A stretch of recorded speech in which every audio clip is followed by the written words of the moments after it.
आज के training session में हम गिटहब कोपायलट को जिम्मेदारी से ऑपरेट करने की एंटरप्राइज ग्रेड रणनीतियों, एआई आउटपुट के वैलिडेशन और रिस्क मैनेजमेंट पर गहराई से चर्चा करेंगे। आज के आधुनिक सॉफ्टवेयर डेवलपमेंट में एआई का उपयोग बहुत तेजी से बढ़ रहा है, लेकिन इसके साथ ही कुछ बड़े खतरे भी आते हैं। जब हम गिटहब कोपायलट जैसे शक्तिशाली टूल का उपयोग करते हैं, तो हमें इसके पीछे के रिस्पॉन्सिबल एआई सिद्धांतों को गहराई से समझना होगा। सॉफ्टवेयर इंजीनियरिंग के मूल सिद्धांतों के अनुसार कोई भी ऑटोमेशन तब तक सफल नहीं होता जब तक कि वो पूरी तरह से सुरक्षित और पारदर्शी ना हो। माइक्रोसॉफ्ट और गिटहब ने 6 पिलर्स बनाए हैं जो इस पूरी वास्तुकला को नियंत्रित करते हैं। इनमें सबसे पहला है फेयरनेस, जिसका अर्थ है कि एआई का आउटपुट किसी भी विशेष ग्रुप या टेक्नोलॉजी के प्रति पक्षपाती नहीं होना चाहिए।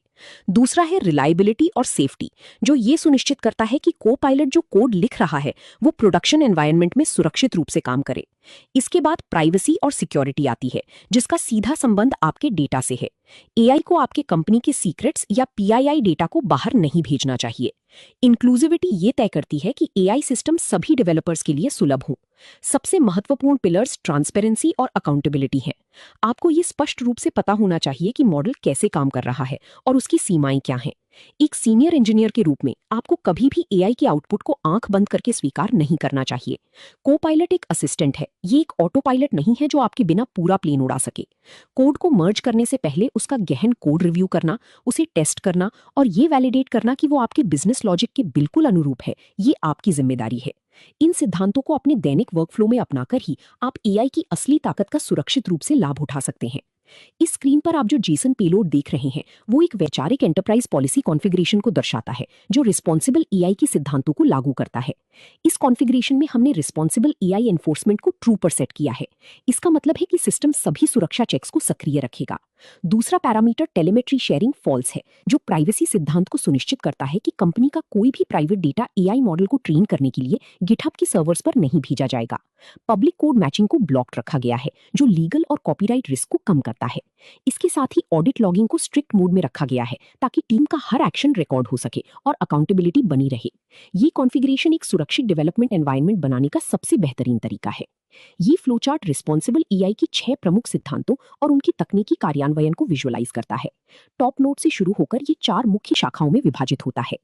जब हम एआई टूल्स के साथ काम करते हैं तो सबसे बड़ी गलती जो एक डेवलपर कर सकता है वो है एआई के आउटपुट पर पूर्ण और अंधा विश्वास करना। गिटहब कोपायलट के पीछे जो लार्ज लैंग्वेज मॉडल्स काम करते हैं वे बेहद जटिल गणितीय और सांख्यिकीय इंजन हैं। वे आपके प्रॉम्प्ट और कॉन्टेक्स्ट को पढ़ते हैं और टोकन बाय टोकन ये प्रिडिक्ट करते हैं कि अगला कोड स्निपेट क्या होना चाहिए। ये प्रक्रिया बहुत ही शानदार है, लेकिन इसमें एक बड़ी तकनीकी खामी है जिसे हम एआई हेलुसिनेशन कहते हैं। इसका मतलब है कि मॉडल कभी-कभी पूरे आत्मविश्वास के साथ ऐसे फंक्शन या थर्ड पार्टी लाइब्रेरी का उपयोग कर सकता है जो असल दुनिया में मौजूद ही नहीं है, या फिर वो किसी पुराने वर्जन के सिंटैक्स का उपयोग कर सकता है जिसमें सुरक्षा कमियां हो। इसलिए एआई टूल को ऑपरेट करने का सबसे महत्वपूर्ण नियम है आउटपुट वैलिडेशन। जब भी कोपायलट आपको कोई लंबी स्क्रिप्ट या कॉम्प्लेक्स एल्गोरिदम देता है तो आपको उसे लाइन बाय लाइन पढ़ना चाहिए, बिल्कुल वैसे ही जैसे आप अपने किसी जूनियर डेवलपर के कोड का रिव्यू करते हैं। आपको ये जांचना होगा कि क्या ये कोड आपकी कंपनी के कोडिंग स्टैंडर्ड्स का पालन कर रहा है, क्या इसमें मेमोरी लीक या परफॉर्मेंस की कोई समस्या तो नहीं है। इसके अलावा हमेशा यूनिट टेस्ट्स और इंटीग्रेशन टेस्ट्स लिखें। आप कोपायलट चैट का उपयोग करके ही उन टेस्ट्स को जनरेट करवा सकते हैं। एक अच्छे एंटरप्राइज वर्कफ्लो में एआई द्वारा जनरेट किया गया कोड हमेशा सीआई/सीडी पाइपलाइन के सख्त टेस्ट्स और सुरक्षा स्कैन से होकर गुजरना चाहिए। एआई आपका समय बचाता है ताकि आप आर्किटेक्चर और डिजाइन पर अधिक ध्यान दे सकें, लेकिन क्वालिटी एश्योरेंस की अंतिम मुहर हमेशा एक इंसान के हाथ में ही होनी चाहिए। इसी को हम human in the loop approach कहते हैं, जो रिस्क को कम करने की सबसे प्रभावी रणनीति है। इस पाइथन स्निपेट में हम एआई हेलुसिनेशन का एक बहुत ही क्लासिक और खतरनाक उदाहरण देख रहे हैं। पहली लाइन में एआई ने requests.getSecure कोड डेटा नाम का एक कस्टम फंक्शन बना दिया है। देखने में ये बहुत लॉजिकल लगता है, लेकिन पाइथन की रिक्वेस्ट्स लाइब्रेरी में ऐसा कोई फंक्शन मौजूद ही नहीं है। अगर कोई डेवलपर इसे बिना जांची चलाएगा तो सीधा रन टाइम एरर आएगा। नीचे हमने मानव द्वारा वैलिडेट किया हुआ सही कोड दिखाया है। यहाँ डेवलपर ने पहचाना कि सिक्योर डेटा लाने के लिए हमें स्टैंडर्ड गेट मेथड का ही उपयोग करना है, लेकिन साथ में ऑथोराइजेशन हेडर्स पास करने होंगे। ये कोड स्निपेट इस बात का पक्का सबूत है कि आपको एआई की हर सजेशन को अपनी डोमेन नॉलेज और तकनीकी एक्सपर्टीज की कसौटी पर कसना ही चाहिए, अन्यथा प्रोडक्शन सिस्टम ब्रेक हो सकता है। ये state diagram AI generated code की इटरेटिव वैलिडेशन फ्लो को बारीकी से समझाता है। किसी भी एंटरप्राइज में एआई टूल्स को डिप्लॉय करते समय सबसे बड़ी चिंता डेटा प्राइवेसी और सिक्योरिटी की होती है।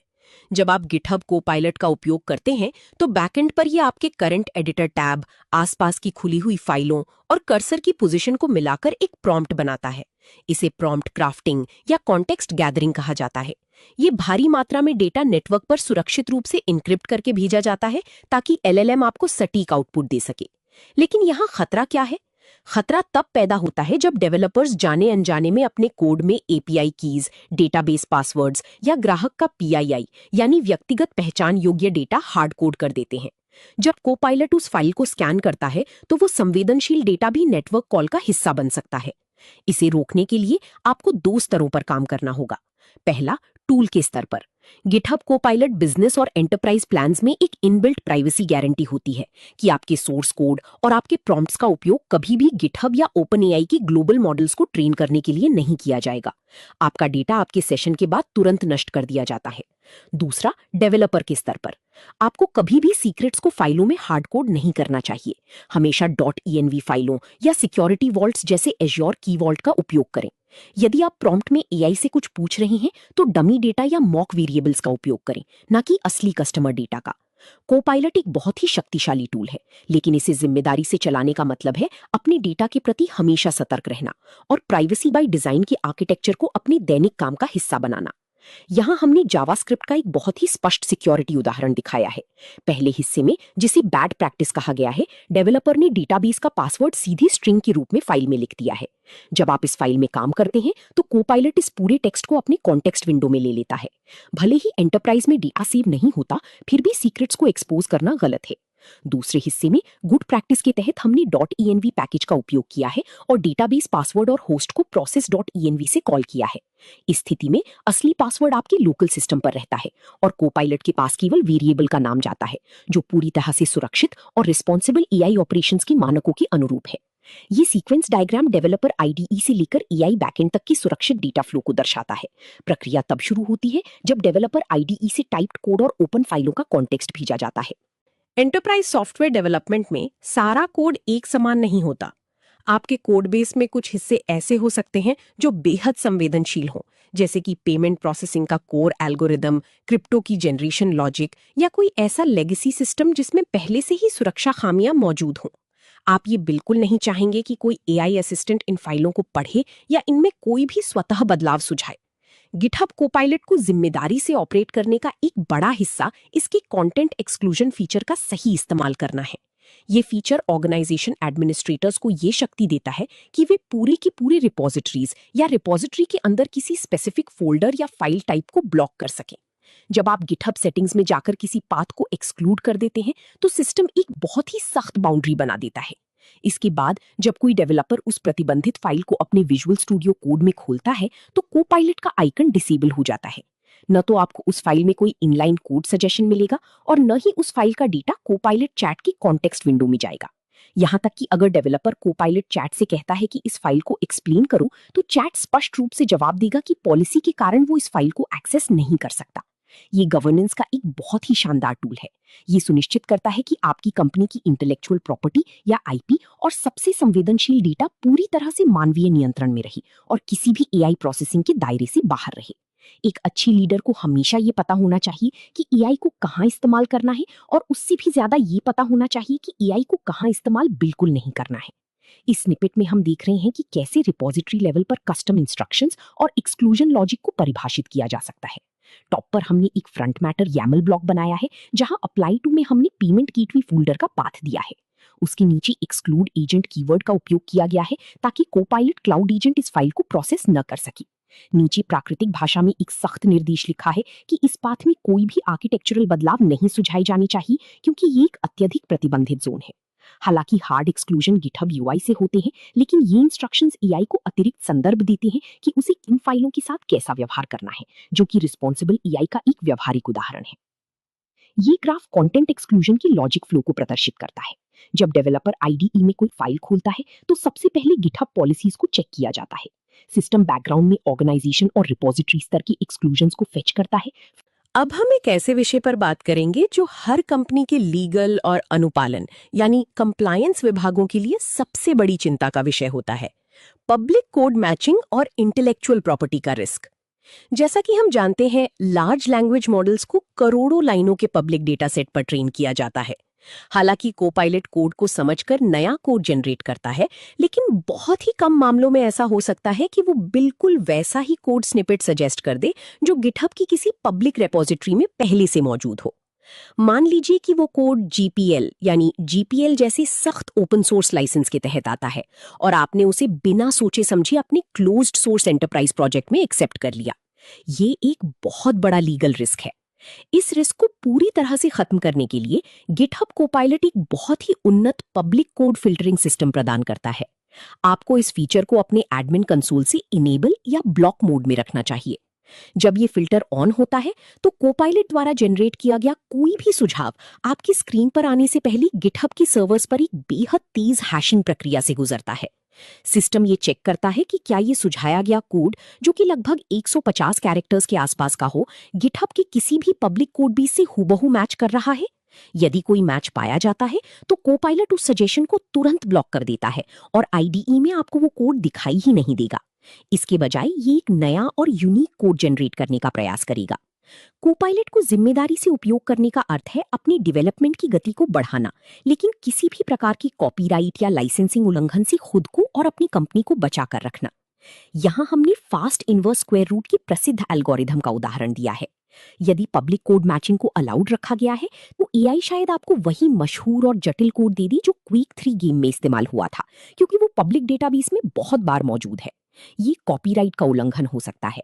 लेकिन जब एंटरप्राइज सेटिंग्स में पब्लिक कोड मैचिंग को ब्लॉक्ड पर सेट किया जाता है तो कोपायलट इस हूबहू मैच को पहचान लेता है और इसे तुरंत दबा या सप्रेस कर देता है। इसके बजाय वो आपको जावास्क्रिप्ट की स्टैंडर्ड math.square root का उपयोग करके एक सुरक्षित और वैकल्पिक तरीका सुझाता है। ये एआई द्वारा आपकी प्रोजेक्ट को कानूनी पक्षों से बचाने का एक बहुत ही व्यावहारिक प्रमाण है। ये flowchart public code matching filter की बैकएंड मैकेनिज्म को समझाता है। जब कोपायलट एक सजेशन जनरेट करता है तो सिस्टम चेक करता है कि क्या पब्लिक कोड फिल्टर इनेबल है। यदि हाँ, तो वो सजेशन का लगभग 150 कैरेक्टर्स का हैश बनाता है। जब हम एआई कोपायलट का उपयोग करके कोड लिखते हैं तो हमारी उत्पादकता कई गुना बढ़ जाती है, लेकिन इसके साथ ही सिक्योरिटी का रिस्क भी बढ़ सकता है। ये समझना बहुत जरूरी है कि एआई मॉडल मानव बुद्धि नहीं है। उन्होंने जो भी पैटर्न अपने ट्रेनिंग डेटा में देखा है वे उसी को दोहराते हैं। ऐतिहासिक रूप से इंटरनेट पर बहुत सारा ऐसा कोड मौजूद है जिसमें सिक्योरिटी बेस्ट प्रैक्टिसेस का पालन नहीं किया गया है। इसलिए यदि आप सावधान नहीं हैं तो एआई आपको SQL injection, cross site scripting या हार्ड कोडेड टोकन्स जैसी गंभीर सुरक्षा खामियों वाला कोड सुझा सकता है। इसे जिम्मेदारी से ऑपरेट करने का पहला कदम है प्रॉम्प्ट इंजीनियरिंग में सुधार करना। जब आप कोपायलट चैट से कोई फंक्शन लिखने को कहें तो केवल ये ना कहें कि डेटाबेस क्वेरी लिखें।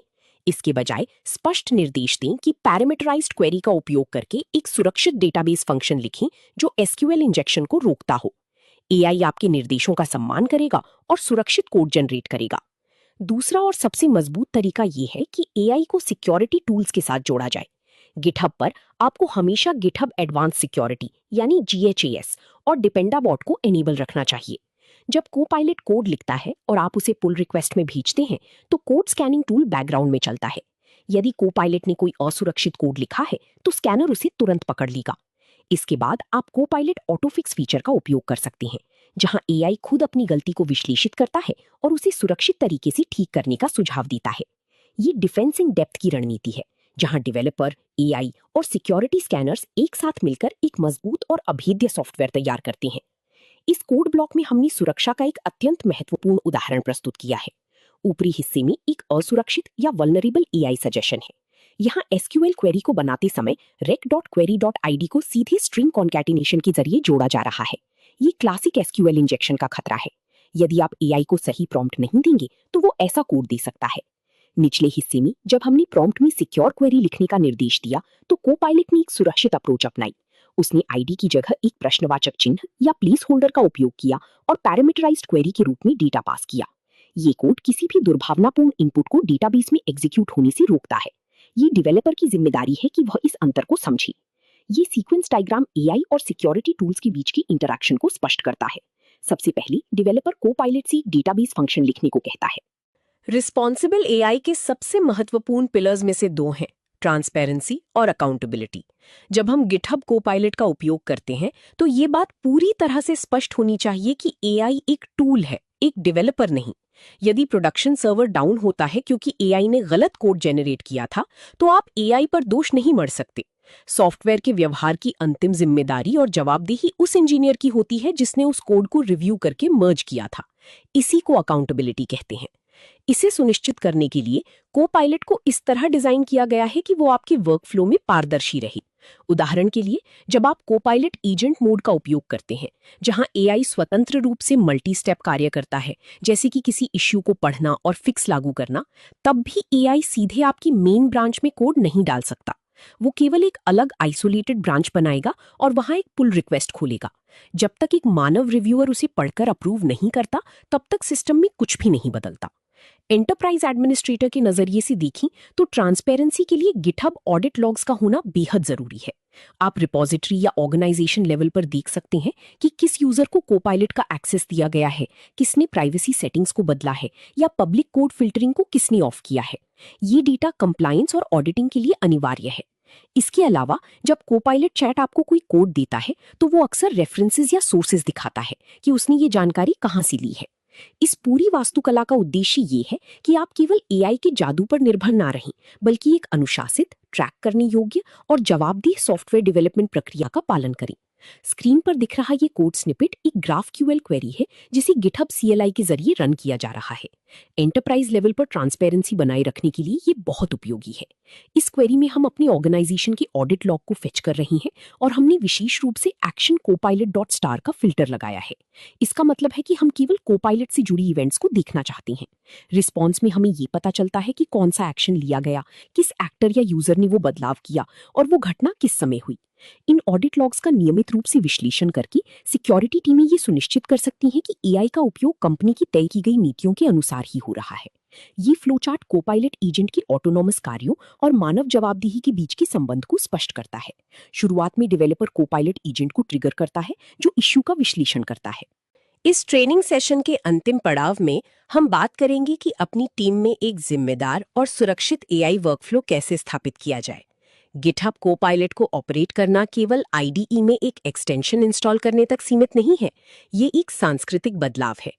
एक लीडर या डेवलपर के रूप में आपको ये सुनिश्चित करना होगा कि आपकी पूरी टीम एआई की सीमाओं को समझती है। सबसे पहले अपनी रिपोजिटरी में कस्टम इंस्ट्रक्शन सेट करें। .github फोल्डर के अंदर copilot-instructions.md फाइल बनाएं और उसमें अपनी टीम के सुरक्षा नियम और कोडिंग स्टैंडर्ड स्पष्ट रूप से लिखें। इससे एआई को पता चल जाएगा कि आपके प्रोजेक्ट की सीमाएं क्या हैं। दूसरा कदम है टेस्टिंग को अनिवार्य बनाना। ये नियम बना लें कि एआई द्वारा जनरेट किए गए किसी भी नए फंक्शन के साथ यूनिट टेस्ट्स होना अनिवार्य है। यदि एआई कोड लिख सकता है तो वो टेस्ट्स भी लिख सकता है, बस आपको सही प्रॉम्प्ट देना है। तीसरा और सबसे अहम कदम है PR रिव्यू या पुल रिक्वेस्ट समीक्षा। कभी भी एआई द्वारा लिखे गए कोड को बिना गहन मानवीय समीक्षा के प्रोडक्शन में मर्ज न करें। हमेशा सिक्योरिटी स्कैनर्स और लिंटर्स को CI/CD पाइपलाइन में एक्टिव रखें।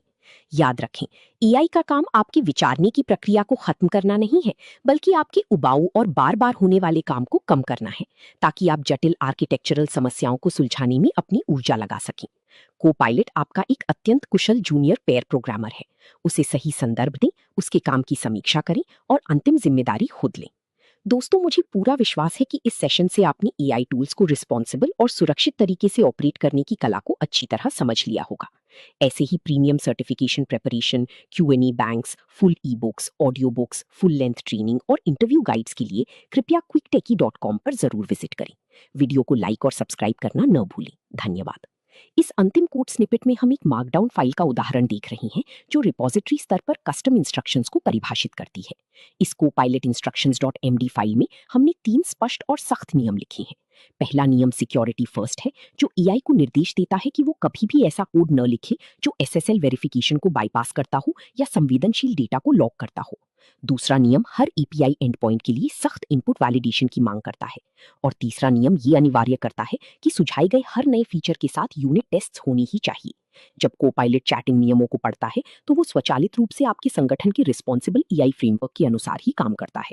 Welcome to quicktechie.com. So just type in quicktechie.com here. Then you can go through the material which is provided by Quicktechie. So we have first of all video courses which you can go here and you can find the various video courses across the technologies as well as finance domain. So if you see in Microsoft, we have 8 programs currently running. Next, you can go through the ebooks available. So all the ebooks which are in PDF format today, and you can download this. So let me go through Microsoft certification ebooks. You can click on any of this and you can see this is the PDF available for you to download. These are the premium ebook mostly available on quicktechie.com platform only. Now the second part is exam simulator. As we primarily focus on the all technology companies and finance domain certification preparation material, so this is company wide listed here and you can go through this. So let me go through the Microsoft one again. You can see these are all Microsoft related certification. AB 730 exam, if you open it, so you can see here this, and all the practice papers are available here. Today we have a 5 practice paper. So click on the first practice paper. It would load the questions. You can answer this question. This is way you can answer it and you can move to the next question. Now, third material we wanted to highlight is an audiobook. So we started recently with the audiobooks as well, which you can listen on the go. And various technology-wise ebooks are available. And at the last, this is our alumni. These people who are subscribing to our courses and this platform, they are all listed here. And at the end, I wanted to tell you, if you find any course or training or certification preparation material which you want to get us prepared for yourself, please put on the comment section. If you're watching on YouTube, on Udemy, or on this platform itself, quicktechie.com, then please put the comment, or you can even send an email to using this contact us options here. You can directly do the WhatsApp message. You can call us on this numbers as well.